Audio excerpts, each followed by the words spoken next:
Good morning, everybody, and welcome back to Nextdoor NetAdmin.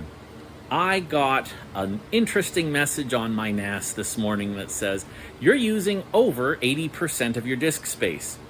Something I think I've mentioned before, if you're using ZFS, and my NAS is using ZFS, you really want to keep the space utilization below 80%, because at 80% it switches from performance mode into space saving mode. Regardless, it means I need to add some new drives. I thought I'd show you the process of doing so because it might be interesting and it might be useful for those of you who need to do a little drive expansion yourself. This is not a data center. It might sound like a data center, but it's not. This is actually a garage. It's not my garage solely. Certainly I have equipment in here, but it's not only mine. So when I show you a rack, like that one, it's not all mine. But my NAS is this guy right here. So I'm going to grab some new drives, which are these guys right here. Ironwolf drives. No, this is not a hashtag ad, but that's what I'm using. Seagate Ironwolf drives. And I'm just going to grab these and slide them right into the NAS. And that'll be it for the physical installation. Physical installation's not that difficult, really. Here, let me grab the camera and show you. All right. So we come right down here. Pardon the really stupidly bright LED there. There we are. Push that in. There we are. Now you can see that these drives have red LEDs flashing right now. They're not absorbed into the pool yet, so they're not active drives. That's the part that we have to go do next. And here we are now at the console for the NAS. It's running TrueNAS Core. It's the latest version, which is TrueNAS 13.0 U6.7. I just updated that this morning, actually. And you can see that our pool here has a little red warning. I'm not 100% sure if that's because it's the used space or whether that's the fact that we have an additional 2 drives. But you can see that we've currently got 3 vdevs, and if I click on that, you can see I've set it up as 3 individual mirrored vdevs so that I'm running the equivalent of a RAID 10. It's a stripe over mirrors, and I've got 3 mirrors.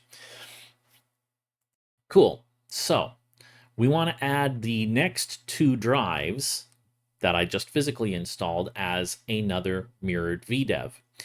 Something I've mentioned before, you want to be careful that you don't add a single disk, because once you add a vdev to your pool, you can't remove it.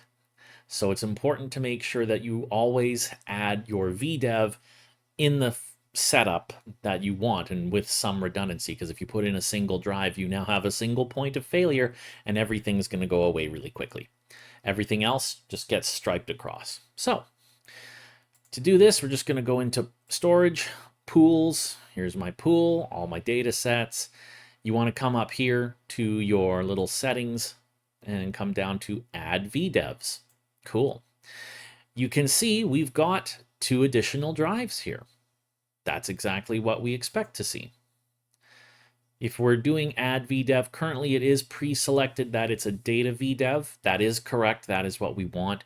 You could also add cache log, hot spare, etc. But data is what we want. So I've selected both of those and I'm going to put them over here in a data vdev. Right now it says mirror. That's good. That is exactly what we want. And I'm pretty sure, yeah, this is just data on what the type of disks is. And that's not something that I can click, so perfect. That's exactly what I want. And then we will add the vdevs.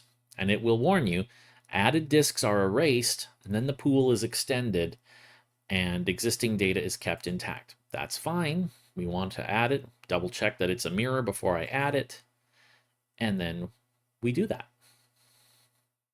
Simple enough if you know what you're doing and if you're paying attention to what you're doing. And what you should see, disks has all of the disks here. That's great. These names can change over time.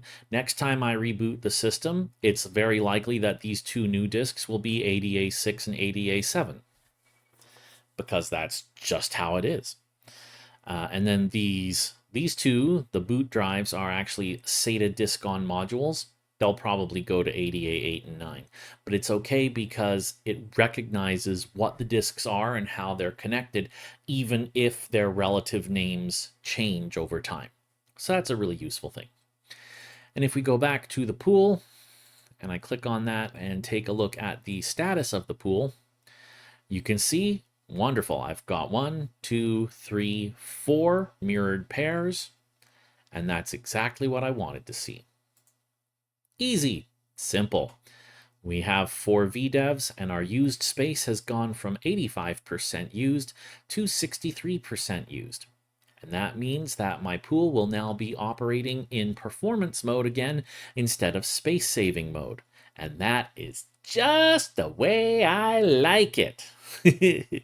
So that is basically it. I know this one's really short, really quick, but that's how it is.